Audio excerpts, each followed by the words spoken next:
What's up, all of the tricksters watching another VOD review. Today at our coaching table we have the Ascendant 1 Yoru main playing on Sunset, and his name is Daikokuten. I'm a Yoru main. 99% of time I play Yoru, and rarely I will fill, despite being capable of doing so. So I'd like to get tips targeted to Yoru. Listen, like what I will always recommend players is up to Immortal 3. You need to master 2 agents and have 2 fill agents. But that doesn't mean that you should fill 24/7. By the way, I'm aiming to go pro in Valorant esports, which is why I'm considering your monthly plan. First of all, you need to diversify yourself as a player. You need to find individual value and be a useful asset to your teammates in every single round and every single scenario. You cannot just one trick one agent, number one. And number two, you need to expand yourself on a daily basis 24/7. Going pro in Valorant is definitely easier than in some of the other games, but the chances are always below 1%. Besides developing yourself as a player, you need to start networking,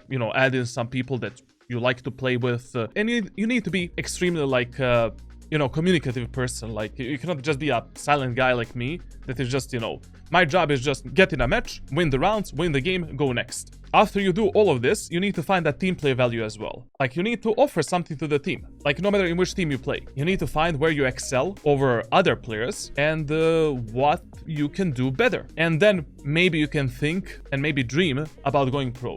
Now, El Trekker review. Our friend Daiko started playing Valorant in episode 4, Act 2. His playtime from Act to Act is a bit inconsistent, but to be honest, he's putting enough hours to see some serious progress. Serious SEM progress. One thing that I would mention here is that, Yoru is not really the best agent to learn Valorant and to grind the low elo. Going from Iron 1 to Ascendant 1, it is much easier to play more simple agents. They have better versatility and better sustainability as well. Omen exists, Jet, Raze, now Claw, Gecko. That's why he started having more success playing Yoru in these acts right here. Now, when it comes to your general statistics, so you played 180 matches. This is a really good tracker, to be honest. 160 ADR, that is a good ADR number. All of your stats from the previous act are really good. I think the main problem in that act was probably your MMR. Because in Valorant, whenever you reach your new peak rank, your MMR is kind of stopping you to progress. Valorant really likes, if you spend more time in the game, to spend, more money on the skins. Having a 54% win rate and getting Ascendant 1 as an average player that is trying to improve, this is really good. And one huge problem that you have is your KST. Right now, you got into something that we call a medium babysitting elo. Ascendant 1 to Immortal 2. In this elo, you don't even trust your own mother when it comes to winning the rounds and closing out the games. Your mom is playing with you and she's radiant. You don't give a shit. You need to contribute to winning the rounds and winning the games. When it comes to the loadouts, okay, your full buy rounds are good, obviously, except that the KST can be a bit better. Semi rounds, okay. Your pistol rounds are a huge problem in this elo. Generally, in Valorant. Pistol rounds should be on the same level as your full buy rounds. You need to have at least 1.1, 1.15 KD. Pistol rounds are the most important rounds in a game because they dictate our economy and they dictate the next 2, 3, 4 rounds in a row. So I put a huge focus on how I play the pistol rounds, which strategy I do on the maps. The first 4 rounds are the rounds where I have 300% focus. We have another problem. You have way too many kills on Vandal and Phantom compared to other weapons. You are not a diversified player. This is impossible that you have 1300 kills on Phantom and Vandal. Your second weapon is Ghost with 180 kills. How is that possible? Okay, that would be the tracker. And now I think it is time to finally dive and see what type of player our friend Daiko actually is. Now, before we dive into this VOD review, let me tell you about an amazing software called Valorant Tracker by TRN, which you can download for free by using my link from the description. This application allows you to analyze yourself and to always understand on which fields you can improve as a solo queue player. And in my private coaching sessions, this is the first thing that I analyze for my students. This software is also extremely useful to analyze your teammates and enemies during your live games, because already at the start, based on these statistics, you can instantly see which players are the weakness of yours or enemy team, which can increase your chances of winning if you use this data in the smart way. But beside all of that, Valorant Tracker also has integrated agent guides and lineups that can be extremely useful for players that are learning new characters, or that simply want to increase their game knowledge while they're actually playing the game. For an example, if you're playing Raised on Icebox and you have no idea how to use her utility on that map, in between rounds you can simply click on Guides, find Raised, select the map that you're playing, and voila! You have some short guide and lineups that you can implement on both attackers and defenders side in real time, while majority of these guys have my coaching seal of approval. Even though this video is sponsored by Valorant Tracker, which I highly appreciate and it will help me a lot if you use my link from the description to download the app for free, I truly believe that this software can give you an advantage in your solo queue games and help you to improve faster. Okay, now let's dive into Sunset, and we are starting on the attacker side. So first of all, the story of Sunset. Your default bomb site and number 1 priority is B site. Your number 2 priority, A site. Number 3 priority, mid area of the map. Essentially, in the first 4 to 6 rounds, you want to test the enemies on A and B, basically doing 5-man pushes together, seeing how they respond to your executes and if that works for you. If the 5-man pushes and executes actually work, you're managing to get in a post-plan scenarios, continue abusing that playstyle as long as it works. If it doesn't work for like 2 or 3 rounds in a row, switch it up. We need to test the enemies on mid and do something with the mid area of the map. Basically, maybe split the B site through the market, maybe apply the pressure at the top mid, anything. Maybe get some free picks and free kills in the mid area of the map, or we need to default a bit more. Now, what is the best pattern of pushing? Now you ask me. On the attacker side, well, the best pattern of pushing is the following. Enemies don't have Cypher. 3 rounds in a row, we push B site. In the 4th round, we fake B and we go A. Enemies do have Cypher. 3 rounds in a row, we're pushing A site. And then in a 4th round, we fake A and we end up B. Who should fake the site? Usually Initiator and your most useless teammate at that moment of time. So basically, I don't know, Chamber, some kind of a Sentinel. Like if you have ISO, like and Jet in a team, ISO should be the one faking as well. Like people with a lot of utility and people that don't really matter in the post plan that much. Now, let's see what our friend Daiko is gonna do on the attacker side of Sunset.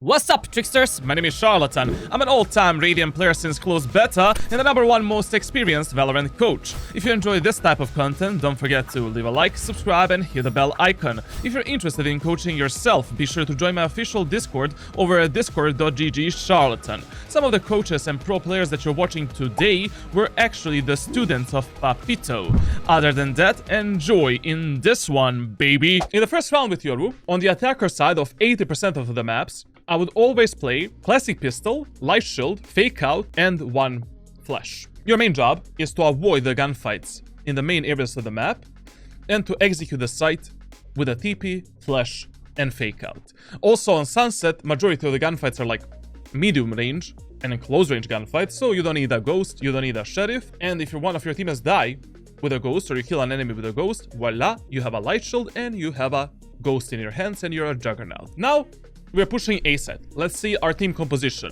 We're instantly telling our Cypher Brotheroni, can you do a camera right here? We have a Gecko in our team. We're instantly telling our Gekimus, Gecko brother, can you do this flash through the window for the elbow? And we're pushing the A side together. How does the flash look like? Like basically you aim up here, run, jump throw, and basically the Gecko flash is gonna go through the window and you'll be able to pick it up. That's what your teammates should do and that is what you should call to your teammates. Now, you as a Yoru, like if you have this type of utility, we don't need to use any utility at all, you know, to push here. But if your teammates are not using this utility, then, you know, like maybe doing some kind of a pop flash would be actually good to essentially, you know, push the enemies back.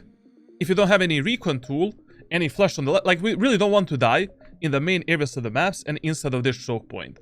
With the Gecko, like why I cannot recommend Gecko in low elo lobbies from Iron 1 to Diamond 3, because it requires high levels of adaptiveness and versatility as a player. With Yoru, nothing is really set in stone. Like everything is like kind of just adapting to this, adapting to that. Like you are creating the scenarios that you want to play. Now, let's see what our friend, is going to do and how he's going to play this first round. Okay, we have a camera, we have a flash. We don't need to use any piece of utility. I wouldn't do this play that he's doing right now. I mean, it is way too early to send a teleport into elbow and to pre-assume how enemies are going to play. Only God knows how enemies are going to play in this first round. Like, it is way too early for this type of a play. It's just waste of utility. Also, this flash in the elbow, like, I mean, 10 times better flash for the elbow. For the elbow is the flash here. Literally 10 times better flash. I need help. Listen, here, another problem of yours is like yes, you need help. Like I know there is one enemy, you don't want to take a solo fight, but brother, like your Jett is pushing in. Your main goal in Valorant, when you're fighting the enemies, especially together with your teammates, is to pay attention on the proper positioning between you and your allies that are taking the gunfights. You cannot stand here in this position while your Jett is running like a monkey trying to kill this enemy in the elbow. At this moment of time, while the Jett was running, you needed to slowly close the gap, get at least in this position, jiggle picking it. As the Jett is peeking that angle, you're ready to swing. The distance between you and your teammates is mega important and something that a lot of Ascendant and low Immortal players never get right. One of the main mistakes that low Immortal and Ascendant players are making in their gameplay is improper team play. Like they just don't know how to play on a reframe potential, how to close out the rounds, like how to actually win the games, close out the games essentially. Now Jett can die, and voila.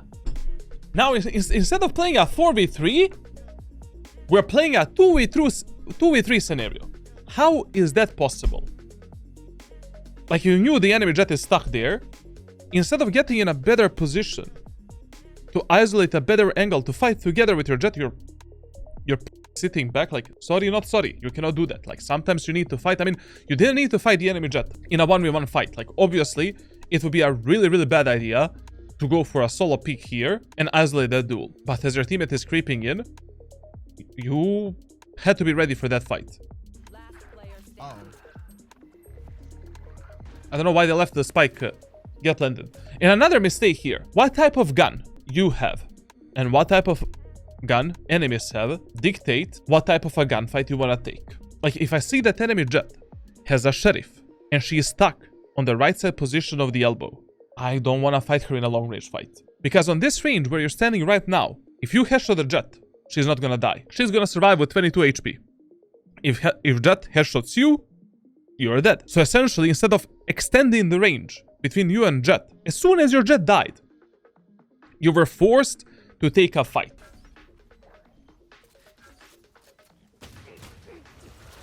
We lost the first round, nobody cares. In the second and third round, we push A set again. Don't be idiot. Listen, the worst pattern of pushing that you can have in Valorant is one round pushing one site, second round doing some other thing, third round doing some fourth thing, fifth round you're back on. Like, don't create the A-B pattern yourself. This is the worst pattern in the game. Like, don't be afraid to repeat the plays 2 or 3 times in a row to just test the enemies. Like in a game of Valorant, you never know why you lost a round unless you test that execute, test that bomb site, test that push strategy tactic again. Like essentially, whenever in Valorant, something fails for you one time during your gameplay, I just call it a matter of luck. Like yes, there's probably something better you could have done and maybe your team has made a mistake, you made a mistake, it doesn't matter. But it's a matter of luck. Now, that means that I won't be afraid to repeat that same strategy, same everything 2 times in a row. Now, if that same doesn't work for me 2 times in a row, then it is a matter of skill. I need to figure out how to adapt this playstyle, this pattern of pushing, this like strategy tactic position to what the enemies are doing. So I will still do the same thing, but in a slightly different way. You know, you can always change 1 or 2 components in your executor positioning to make it look the same, but it's not actually the same. And if a certain strategy, tactic, or something doesn't work for you 3 rounds in a row or 3 rounds during a specific game, it is absolutely dumb to repeat that same thing that didn't work. And this is the LSD rule, essentially. That is one of the first rules that I cover in my coaching videos and coaching sessions. Basically, this rule I follow on both attackers and defender side, and that is how you kind of counter a lot of the other rules in Valorant. Yo, this push on B is gonna be interesting. Okay, Cypher camera there was a bit late. I mean, if you have that camera, the only angle where enemies can kill you in the B main is like that off angle there. But that is why I always place my camera here, so I also see the tip of the gun there. You know? Like, you should always place the Cypher camera here. With that camera, you don't need to be aware of the enemies in the B main, and back box like is the best piece of utility we can have for B main. All you need to do is just jump spot this angle, or, you know, jiggle clear it like this, and then move forward, hug this wall, and now when your teammates are close, get ready to peek together with them and contest the enemies.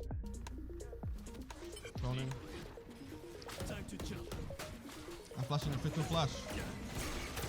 Okay, this execute that you did here was a bit premature. I would have waited like a few more seconds for my teammates to absolutely get ready. And when it comes to executing B site, like generally speaking, the absolutely best execute on this map is the following. Like, you send the teleport in front of you here, instantly pull the flash, do this flash, and TP. You want to teleport here, so that you're not visible from the enemies here. These enemies, they're gonna be flashed. Like, even if they turn away from the flash, they're still gonna be flashed. Like, your job is to bounce this flash here, so it flashes the backside and flashes the enemies in the corner, and you're trying to teleport when your TP is here. Clearing this angle, maybe you can extend the push at the backside with a pop flash or, you know, flash behind you, clear the backside, and then focus on the enemies here. 120 side. Plus, they have the Cypher camera there. How is this possible? Spike down B. Okay, I would also pick the ultimate orb here. Last player. Now, this teleport that you did here, I completely understand why you did it, but it is a bit dangerous, let's be honest. Probably all of the enemies are on the B site, but who guarantees us that we're gonna pick up the spike right now? They're standing. I know exactly where you are. Okay. Dropping a smoke. Nice kill. Okay, if you get one more kill, we can maybe win this round. I mean, we can definitely win this round with one more kill. TP is out. That's gonna be a problem. That's really good. Okay, both enemies are there. They both spammed. Easy kills, easy kill!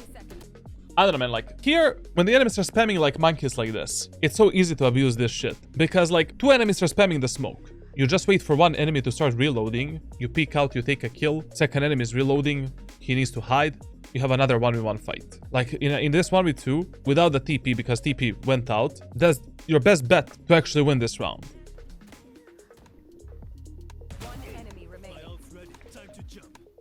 I mean, like, now, if you had a flash, to be honest. Ooh, 10 seconds left. that's actually good. That's good play. Oh, that footstep. That was actually a really good play. Because we heard the Jet on the right side, and there is a huge chance she's still right. This is a good gamble. This is a good gamble. I mean, Jet can be backset as well, but she's probably in that corner. No time now. Nice, well played. No. These are Ascendant players. You need to realize, guys, this is Ascendant elo, man. Like, there is no way that enemy Jet doesn't know that he doesn't have time to plant the spike. And you think Ascendant and Low Immortal is high elo.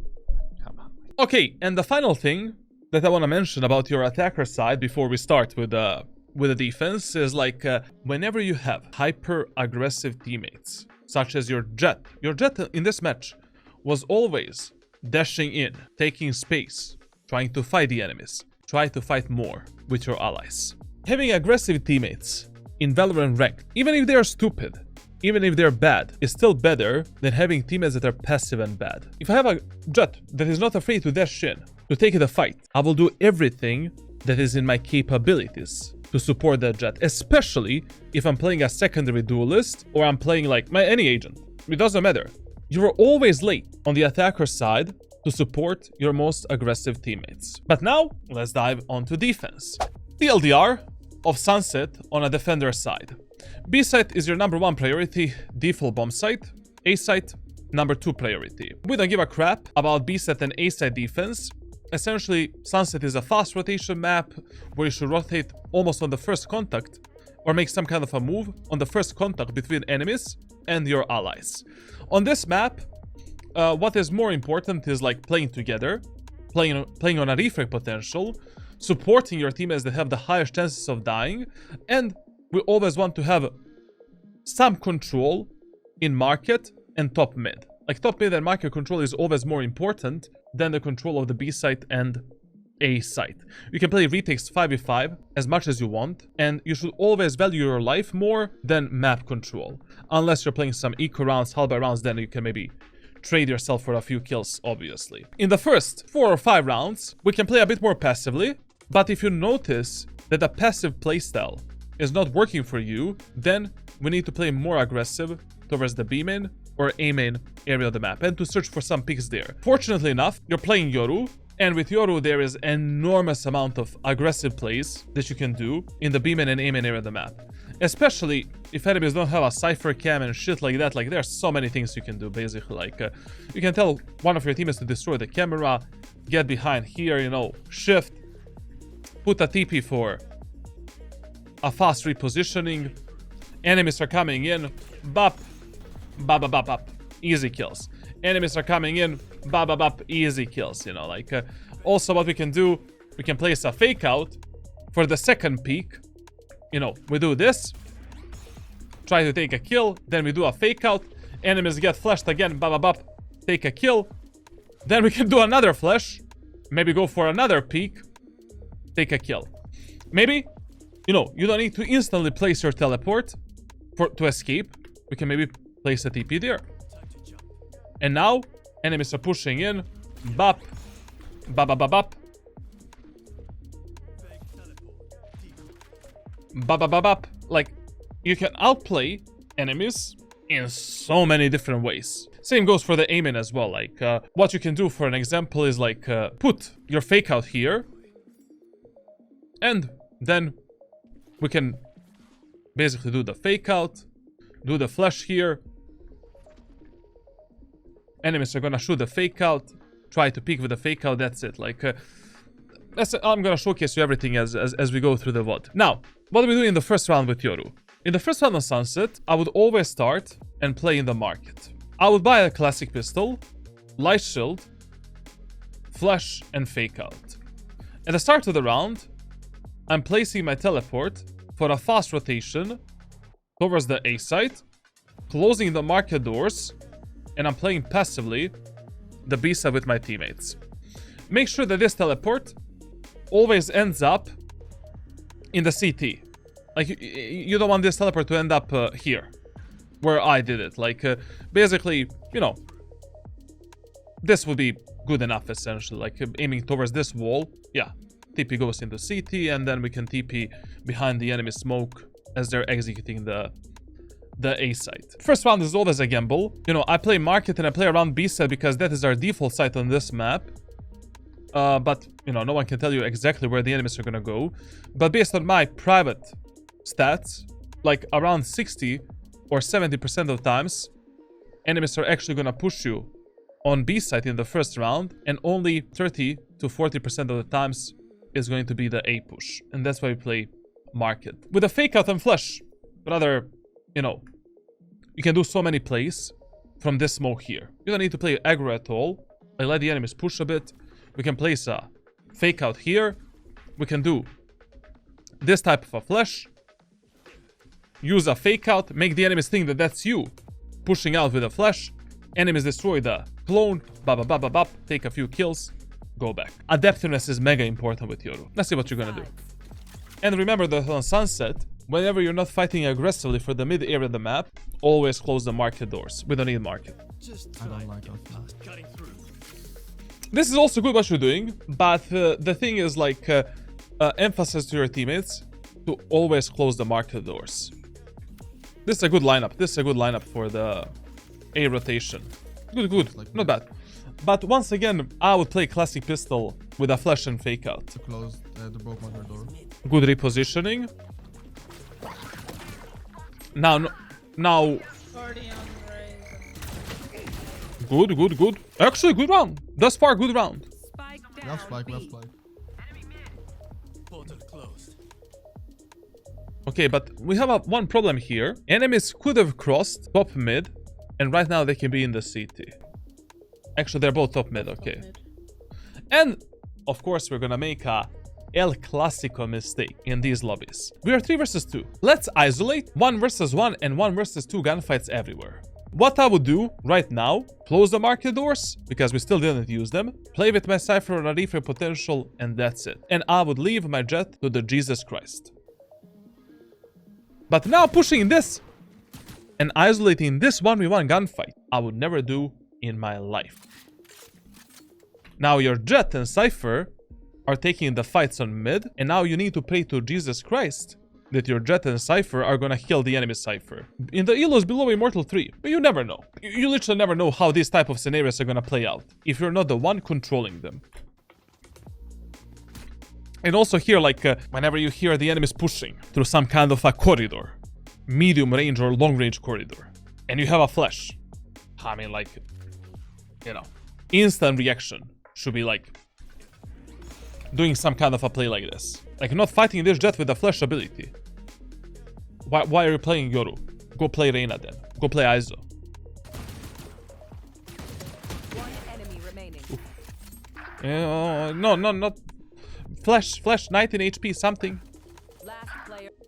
So, moral of the story here is, you can never trust your teammates ever, with anything. And if you already have a true numbers advantage, for an example, you're 3v2, focus more on the baiting and trading game. Let your teammates take the fights first, and be there to refrag them, and play with them. Right now, I have absolutely no idea where the Cypher is gonna end up. So what I would do, I would actually go all the way into the B main, because the spike is here. He knows that I was here last time, and a normal player in Valorant would pre-assume that this Yoru is probably gonna push him like this. But we are not a normal Yoru player, we are 200 IQ. So, what I would do, I would walk all the way into the B main, holding this angle, and playing a fast rotation onto the A side from here. Or just doing this. With 19 HP, you need to gamble on some side. But holding this angle and staying on this position, not a good idea. Time to jump. Okay, respect. Once again, you won this 1v1 fight not because you're a better player, only because this Cypher is a worse player, like, essentially.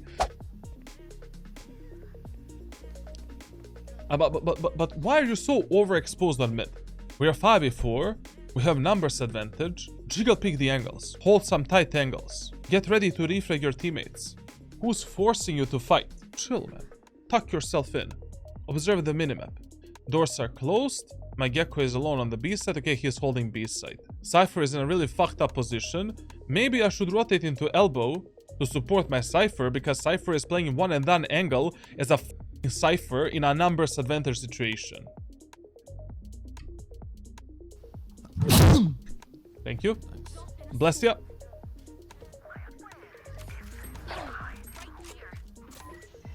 Funny enough, like, Cypher doesn't die, but Jet dies. Like, incredible.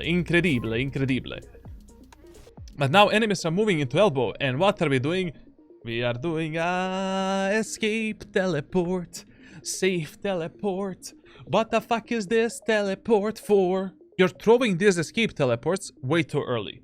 Before you even see in what type of a scenario you're gonna be. Like these type of teleports you need to throw like when you're 2 or 3 seconds away from some kind of a play. But you're not going for any play right now. Right now, probably enemies are gonna stomp your Cypher and make a mashed potato out of him in that elbow. While you're doing the teleport and, you know, whatever the fuck. Mashed potato made, but he was able to actually get a kill. Okay, she's stuck there. Step bro. Step bro, I'm stuck. One enemy. Okay, that was an easy kill, to be honest. My ult's ready.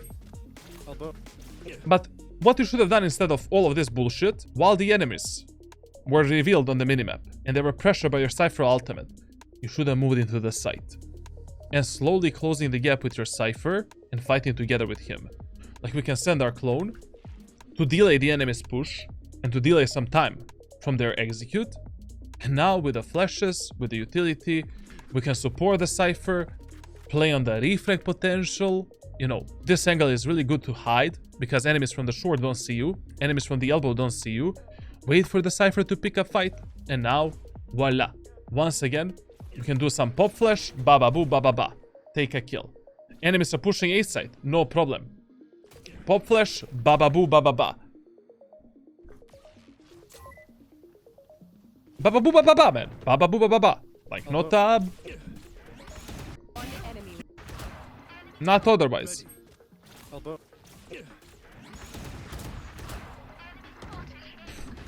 My guy is schizo, man. Schizophrenic, bro. He thinks like there are 6 enemies in the team. I see 1, 2 mid. Going market, going market.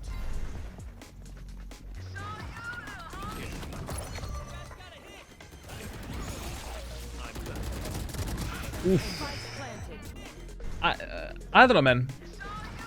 Like in this specific situation, I would quite literally, like this was a really good play by Yoru as well. By your Gecko, sorry. Like here, what I would have done. Cypher is detained. The rest of the enemies are in the market. I will just teleport here. Kill the Cypher. Playground is yours, baby. We can teleport. Send a teleport at the backside. Do the pop flash here. Take a kill. Do this type of a flash. Take a kill. Use a fake out with a flash. Make the enemies think that's us. Take a kill. TP. Play with a Gecko. Use the pop flash in the city to pressure the enemies. Take the kills there. Like, I don't know. There was no reason to do this type of a play.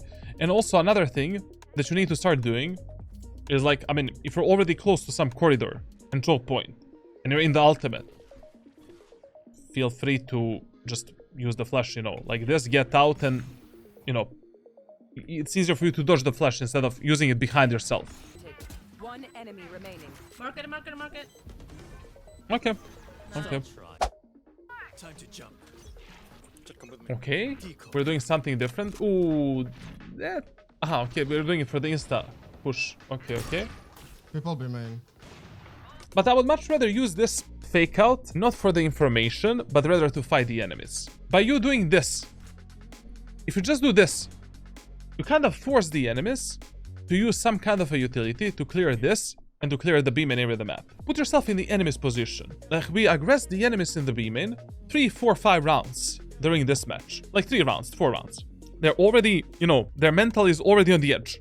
They consistently need to expect you there, and Gecko will definitely use, you know, maybe a flash or something to clear you there. Like, or some kind of an aggressive Cypher camera.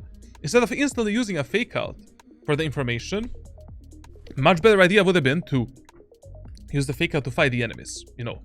Make the enemies believe that that's actually you, you know. Like, do the fake out, do the flash, they destroy the fake out, take a kill. Outplay them with, you know, play with their mind with a TP. Like, this information means nothing.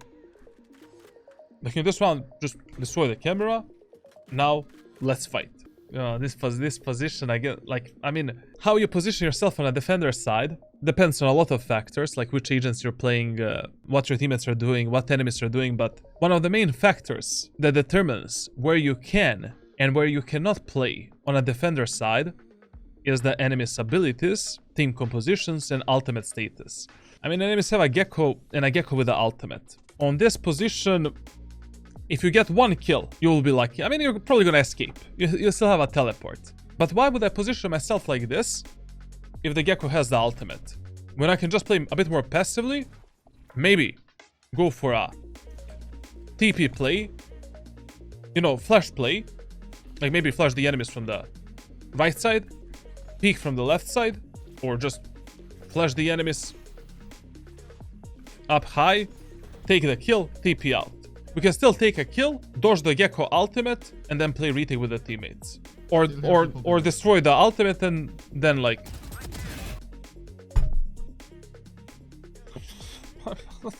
Nah, Ascendant is high elo, you know. Immortal players are good at the game.